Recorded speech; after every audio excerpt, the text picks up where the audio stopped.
गटनेते मैनुद्दीन बागवान यांनी आर्थिक तडजोड करून पक्षाकडून आलेलं नाव डावलल्याचा दिगंबर जाधव यांचा आरोप.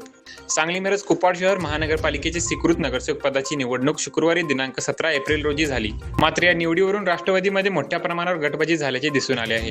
राष्ट्रवादी काँग्रेस पार्टी पक्षाचे स्वीकृत नगरसेवक पदासाठी माझे नाव दिले असताना गटनेते मैनुद्दीन बागवान यांनी पक्षाचा आदेश डावलून आर्थिक तडजोड करून माझे पक्षाच्या सरचिटणीस आमदार शिवाजीराव गर्जे यांनी पाठवलेले पत्र असताना अशोक मसाळे यांची स्वीकृत नगरसेवकपदीची निवड केली आहे.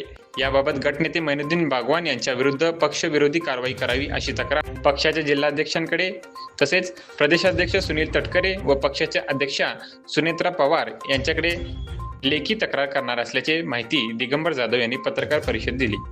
याबाबत पक्षाकडून त्यांच्या नावाचे पत्र त्यांनी पत्रकारांना दाखवले. यामुळे मिरजेत राष्ट्रवादी काँग्रेस पक्षात मोठ्या प्रमाणावर गटबाजी असल्याचे दिसून येत आहे. स्वीकृत नगरसेवकाच्या निवडी झाल्या त्यामध्ये प्रदेशाकडून माझ्या नावाचं पत्र आलं होतं. पत्र आलं असताना पण राष्ट्रवादी पक्षाचे गटनेते मैनुद्दीन बागवान यांनी अक्षरशः नगरसेवक पदाची बोली लावून पद दिलेलं आहे. महापालिकेच्या आवारात चर्चा होती की मोठ्या आर्थिक उलाढालीनं माझं नाव छाटलं गेलं आणि त्या ठिकाणी अशोक मसाळे यांचं नाव दिलेलं आहे.